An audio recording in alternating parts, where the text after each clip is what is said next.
Karibuni sana kwenye kipindi chetu cha Wadada Center. Dada Faraja, wewe umemaliza mkataba, Neema na Tina nyie ni wageni. Karibuni sana. Asante. Dada Faraja, wewe umemaliza mkataba wako. Ndio. Asante. Ulikuwa umepangiwa kazi wapi, kwa daraja gani? Nilikuwa nimepangiwa kazi Makongo Juu, Dar es Salaam, daraja la Smart Dada. Smart Dada. Yes. Unalipa shilingi ngapi? Nilikuwa nalipa 200,000. Okay. Ndio. Haya, umemaliza mkataba? Ndio, nimemaliza. Asante. Asante sana. Vipi, ushatimiza malengo? Nimetimiza kwa kiasi, mengine bado, kwa hivyo nitasaini mkataba mpya. Utaendelea tena? Ndio, nitaendelea. Vipi, unaendelea na bosi wako? Hapana, bosi nitabadilisha. Kwa nini? Hajataka muendelee? Yeye alitaka tuendelee, ila hakutaka kuja hapa ofisini tena nichukue vile tusaini mkataba. Yeye alitaka tuendelea mimi na yeye. Lakini mimi nikamwambia hapana, kwa sababu mkataba uko unanilinda mimi, unanilinda yeye. Kwa hiyo tukiwa wawili, lolote linaweza likatokea. Siwezi kupiga simu popote kwa sababu sina ofisi. Yeye ndo kiofisi, yeye ndo bosi, yeye ndo kila kitu. Kwa hivyo mimi nikamwambia mimi nitarudi ofisini, nitasaini mkataba mpya, lakini kwa bosi mwingine. Okay. Wow. Hongera sana. Asante. Hiyo ndio maana ya Smart Dada. So unakuwa Smart Dada, sijui professional dada, lakini mambo yako ya kienyeji. Inabidi, nimependa ulivyoelezea kwamba kuna ofisi ambayo inakusimamia na mkataba unawalinda pande zote. Yes. Na tumepata experience ya baadhi ya wasichana ambao walikubali kurubuniwa na mabosi wao, wakaendelea nje ya mkataba. Lakini baadaye changamoto zinaanza. Changamoto zinapoanza, huna pa kwenda. Ni kweli. Huna pa kushtaki. Kuna wadada sasa hivi wamelundikiwa hela zao, sijui bosi hajamlipa sijui miezi 6. Anawaza atafanyaje, anaanziaje. Wengine hawalipwi, wanalipwa kidogo kidogo. Yaani mambo tu ghafla kidogo yanaanza taratibu kubadilika kwa sababu unakuwa uko nje ya mkataba. So sisi kwa upande wetu huwa tunawaambia, tunajua unapokubali, sisi tumeweka huo mfumo ambao hatukulazimisha mtu kuja kwetu. Ulikuja kwa hiari yako na ukasema unataka kufanya kazi na sisi. Sisi tumetengeneza utaratibu ambao huu utatusaidia pande zote. Utamsaidia bosi, utakusaidia dada, na sisi kama kituo utatusaidia. Wale ambao wanapendaga kuendelea pembeni ni kwa sababu ni wabinafsi. Ni wabinafsi. Sasa wanadhani labda wanafanya hivyo kwa faida zao, lakini sisi tunasemaga kwenye kituo chetu tunapenda sana kukiongoza kwa kutumia sheria, divine law, au sheria zile takatifu, zile sheria za Mungu ambazo ni rahisi tu kutamka. Unachotaka kutendewa, tendee mwenzako. Ni rahisi kutamka. Lakini wewe unafikiri sio lazima. Lakini sio lazima kitakukuta kitu. Na wadada wamekuwa wanaumia sana kwa sababu wao wanafikiri wanapoamua kukaa na mabosi wao pembeni, wao wanafikiri labda yani wanapata wao faida zaidi. Wanaona Wadada Center tena sasa hivi sio issue. Sisi kwa upande wetu Mungu atatuendelea kutuletea watu kabisa. Na mabosi watakuja, wadada watakuja, lakini wewe utakayeenda pembeni ndio hivyo, utakutana na bosi ataanza kigeugeu, mara hakulipi, mara hata jinsi alivyokuwa na kutreat inabadilika. Na tunawasikia pembeni wanasema sasa naogopa sijui nitaanzaje. Sisi tunasema tu wewe njoo tukupe kichambo chako, tukupe kazi. Tukupe kazi, maisha yaendelee.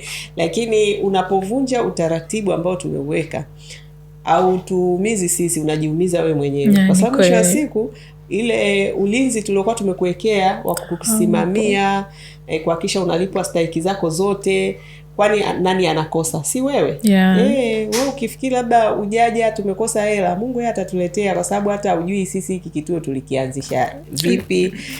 Na kila siku naona wadada hapa, kila siku sisi tuna interview na wadada wapya, sura mpya. Hawa watu wanatoka wapi? Mungu mwenyewe anajua anavyotuletea. Kwa hiyo sisi hatupati hiyo shida kwamba wewe ukikosa kurenew mkataba eti tutakosa hela. Hapana. Hela tutapata kwa sababu hatutegemei mwanadamu. Unajua Biblia inasema amelaaniwa mtegemeaye mwanadamu. Sisi tunamtegemea Mungu, na kwa kuwa Mungu ndio ametupa hii space tufanye hii kazi, tunaifanya kwa uaminifu, na yeye hajawahi kutupungukia hata siku moja. Ila wewe ukienda huko ukajifanya huko na bosi wako, Wadada Center umeitupa, wewe ndio utakayepungukiwa. Haya, dada Faraja, umenifurahisha sana. Asante. Napendaga sana wadada ambao wanakataa uko kurubuniwa na mabosi, kwa sababu ni kwa faida yako anyway. Umeamua kutufanyia sisi wema, Mungu atakubariki zaidi. Amina. Tena sasa hivi unakuja, badala ya kwenda kuwa smart wa 200,000 utakuwa wa 300,000. Tayari ni baraka.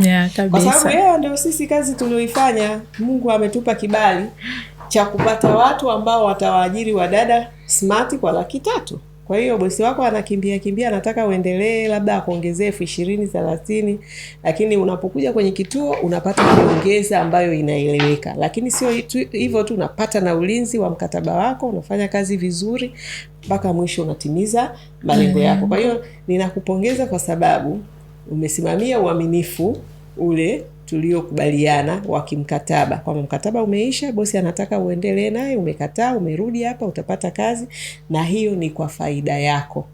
Na hao mabosi ambao wana kazi ya kusema nataka dada mwenye hofu ya Mungu, alafu wao wana hofu ya shetani, maana huo ni ushetani. Unapomrubuni dada kumwambia kwamba unataka sijui uendelee naye pembeni, hiyo ni tabia ya kishetani. Kwa hiyo tabia za kishetani huwa yani ni zenyewe tu kuna namna zenyewe zina consequences zake. Wewe unamrubuni huyu, utampata mwingine ambaye atakuja hakuna rangi utaacha ona, atakunyoosha. Wewe umepata dada mzuri, unamchukulia poa mara bwana tuendelee hivi. Yani unafikiri huyo dada pia kwanza anakuonaje? Wewe unamuonaje bosi ambaye anakurubuni usiendelee kwa utaratibu ambao tulikubaliana? Mtu kama huyo unamchukuliaje? Siwezi kumchukulia vizuri kwa sababu anakuwa amekiuka taratibu. Atakuwa anataka kwamba ameona zile sheria mbona kama zinanifunga, na nikimtendea dada kinyume ana mahali pa kupiga simu, ana mahali pa kwenda. Lakini tukiwa mimi na yeye, mimi ndo bosi wake, mimi ndo kituo chake, kuna hili ataniambia mimi, hataki atakaa nalo, lakini ataendelea kufanya kazi. Kwenda kunishtaki popote. Hamna pa kushtaki. Na mimi nilikuwa nina feedback kidogo. Nilizungumza pia na dada akaniambia kwamba madam alimwambia waendelee tofauti na mkataba. Lakini pia na mimi kama ilivyo kawaida huaga tunaongea na mabosi wakimaliza mikataba. Kwa hiyo tulimpigia madam kujua wamekaribia kumaliza, dada amewezaje kufanya kazi, lakini pia kama ana renew contract. Kwa hiyo kulikuwa kuna comments hapa zinamhusu dada Faraja ili angalau aweze kujirekebisha na yeye kwenye ambayo ni ya kuboresha, kwenye ambako alifanya vizuri pia madam akasema. Lakini madam aliwahi kutoa malalamiko pia before hapa, nadhani kidogo wewe unatakuwa unafahamu kwenye miezi ya nyuma kuhusiana na wewe kutokujiongeza wakati wewe level yako ni smart. Kwa hiyo hapo nyuma uliwahi kulalamikiwa na baadaye ukaonekana kubadilika. Japokuwa madam yeye mwenyewe anasema kwamba kichwani sio kwamba ujui unachotakiwa kufanya, yani wewe ni smart mno kichwani. Lakini kwenye kujiongeza vitu vingi amekuwa anakuambia, na ni kama una uvivu fulani hivi. Yani sio kama kujiongeza uwezi, lakini ni kama vile utaki. Kwa hiyo una uvivu kwenye kazi zako. Lakini anasema ni mtu ambaye madam anasema kimkazia kama kitu fulani ufanye hivi, anafanya vizuri sana. Kiasi kwamba anajiuliza kama alikuwa na uwezo kufanya hivi vizuri sana, lakini tu hataki kufanya, maana yake anarudi kwenye wale wa kusimamiwa. Kwa hiyo nadhani hapo unahitajika kujiongeza, kuimprove zaidi. Kwenye sio lazima uambie ufanye kitu ndio ukifanye vizuri. Kumbe una uwezo wa kufanya vizuri, kwa hiyo uende mbele, fanya vizuri bila kuwa unaambiwa ama unakumbushwa ukifanya. Kwa hiyo ndio ilikuwa comment yake. Lakini pia dada naye alishaniambia kwamba madam alitaka sasa pia na mimi nikawa nimejaribu kuwaza kama huyu dada ambaye ajiongezi madam anamlalamikia, lakini behind the scene anamwambia kwamba waendelee bila mkataba. Kwa hiyo pia ikawa imenifikirisha Taona tumewaza pamoja. Wakati unasema hiyo comment, mimi nikasema sasa mbona alitaka kufanya naye kazi tena ya kinyume na mkataba? Yani alitaka aendelee naye lakini anamlalamikia tena. Sasa ndo kuna wengine mabosi wengine wako mabosi wenye tabia hii. Una mwingine unakuta ndio dada aliwahi kufanyaga kosa, Lakini kwa sasa hivi kwa sababu dada ameamua kukataa kuyafanya yale ambayo yeye anayataka, anaamua tu kumuona kwamba ujisikie kwamba na wewe hata hiyo level yenyewe ustahili ama huna. Kwa hiyo mwingine anafanya. Mimi nimesema ili kama ni kweli ujiongeze, lakini mimi kwangu nilitafakari vingine kwamba inawezekana huyu dada hata sio kwamba ajiongeze hivyo ambavyo sasa hivi madam anasema, lakini anasema kwa hasira zaidi kwamba huyu dada kwanza nimemwambia niendelee naye alafu hataki kuendelea na nini, ameamua kupiga simu kituoni kwa sababu hata ushirikiano mpaka amekuja kutoa ushirikiano kunipa hizi feedback. Yani anasema hamna, mimi nimeshaongea na nyie sana, hata hivyo siendelee na dada yenu na mimi nataka kupumzika kwanza. Alizitoa yani kama kwa hasira kwamba sasa dada tayari kule ameshakataa kuendelea na pembeni. Okay. Dada Faraja, nadhani kama kweli una uwezo huu ambao madam anasema unao, kwa sababu alisema dada ana uwezo wa kufanya vitu vizuri. Lakini tu ndio hivyo, kuna baadhi ya vitu ni mpaka aambiwe, akumbushwe. Kwa hiyo improve hapo kwenye kuwa anajiongeza vizuri na kujiongoza. Sasa dada Faraja, nafikiri hizo comment umezisikia na kinachokupa hela ni kazi. Usmart sio kuongea Kiingereza na kuwa mjanja wa maneno hapana. Usmart hapa ni kwenye kazi. Ufanye kazi kiasi ambacho bosi wako atamani kukulipa zaidi. Si unaelewana? Kama hiyo comment iliyotolewa, wewe ndio unajua, umeishi na bosi wako mwaka mzima, unajua ni wapi ambapo mlikuwa labda unamkwaza, mnapishana kulingana na utendaji wako wa kazi. Vifanyie kazi, kwa sababu tena sasa hivi tulivyoenda kwenye smart ya 300,000 ndio kabisa, yani sasa hivi vipimo vyetu vimenyooka zaidi. Tumeongeza, maana tukisema mtu kujiongeza ndo kabisa. Hapo kwenye kujiongeza na kujiongoza ndo kikubwa kitakachokusababisha ulipwe 300,000. Na maana kama una hivyo vingine, una uwezo wa kuambiwa sasa tunarudi kule kwenye kwa dada traditional. Sio kwamba afanyi kazi, ila anachokuchosha nacho ni ile kila saa lazima ufanyeje, uongee. Sasa kwenye smart bosi hana muda wa kuongea. Yani wewe ukishaingia kwenye ndani ya nyumba yake, siku chache za kukufanyia orientation ile ya kukuonyesha nini kiko wapi mambo, sasa wewe ndio unaanza kujisimamia mwenyewe na kujiongoza. Ndio level ya smart, ndio sifa ya kubwa kabisa ya dada smart. Sawa. Umeelewa kwa hiyo sasa sisi tutakuangalia kwenye mkataba wa pili, itabidi mfuatilie kwa karibu.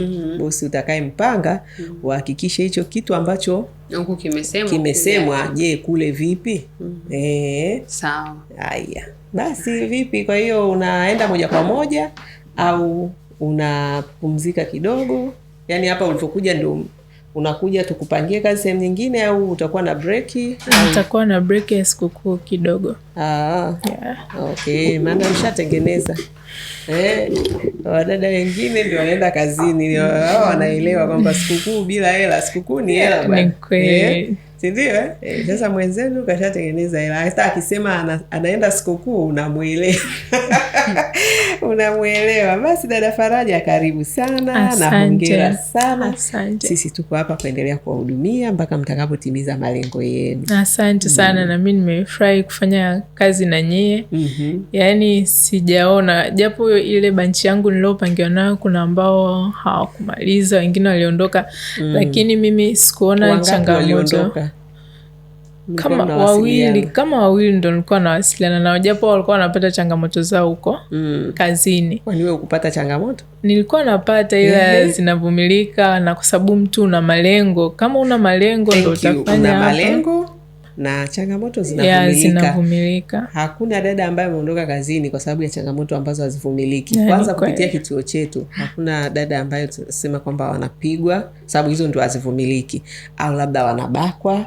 Umeona, kama ni kupata hizi harassment, ni wanaume wanajaribu kuwatongoza, na hizo ni vitu ambavyo sisi tuna uwezo wa kuvishughulikia. Na ukiona unatongozwa nyumba hii, au unapata harassment nyumba hii, au kuna hatari ya changamoto ambazo hazivumiliki nyumba hii, Wadada Center ipo.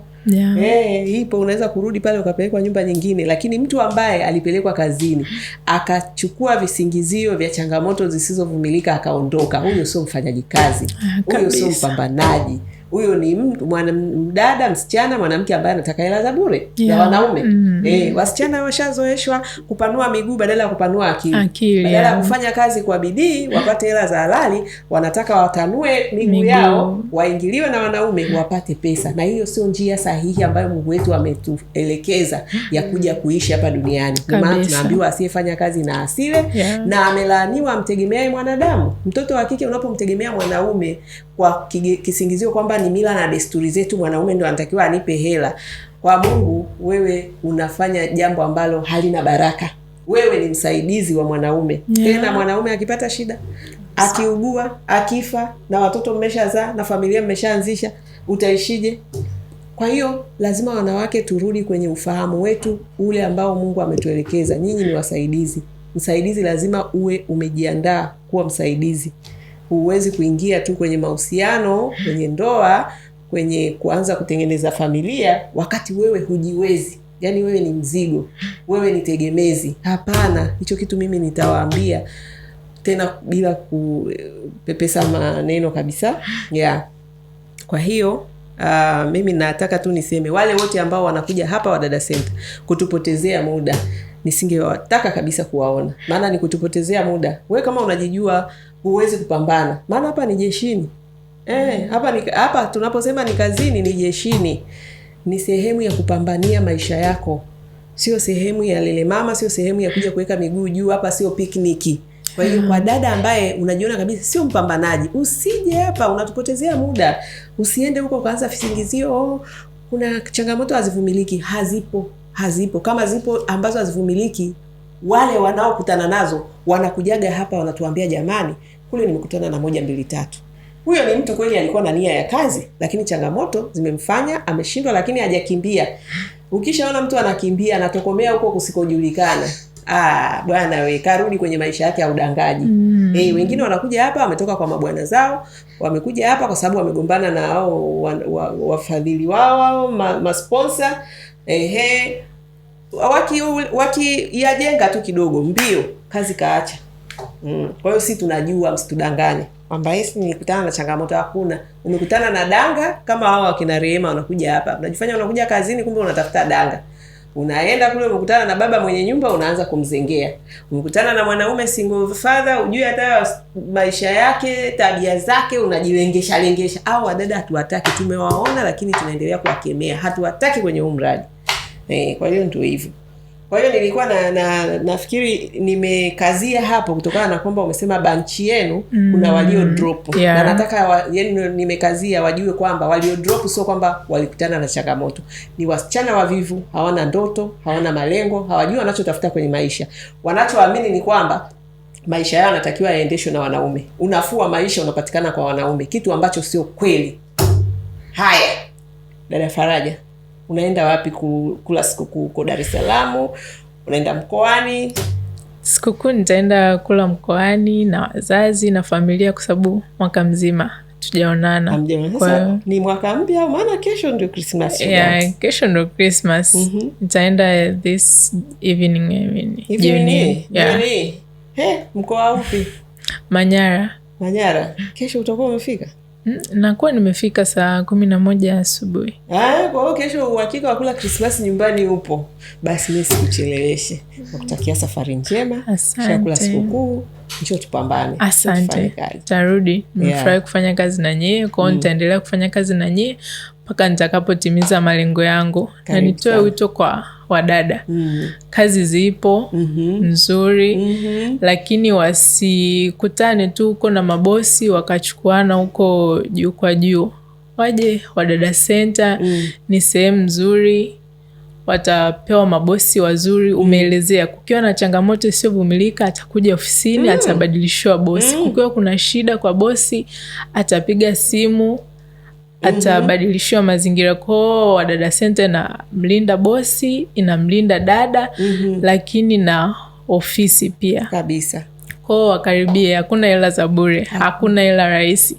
Hamna kumtegemea mwanaume, hamna kumtegemea mwanadamu mwenzako. Ukifanya kazi kwa bidii, ukajiongeza, na Mungu anaona, anabariki kazi ya mikono yako. Amen. Sasa kama kazi ya mikono yako ni huko kwa wanaume, hamna baraka. Hizo hazina baraka, maana ameshasema jamani, msizini. Labda kama ni ndoa umeletewa, basi olewa. Lakini pia ukiolewa usiende kumtegemea mwanaume. Usijifanye unachukua ndoa kwa kigezo cha, yani unaenda kuchukua ndoa kama biashara. Maana kama unajua sina kazi, sina biashara, unaolewa ya nini? si ni wewe tu umeamua kutumia mwili wako kama kitega uchumi. Maana unajua mwanaume atakupa hela, atakupa chakula. Hivi kweli ukakae kwenye ndoa kwa ajili ya chakula?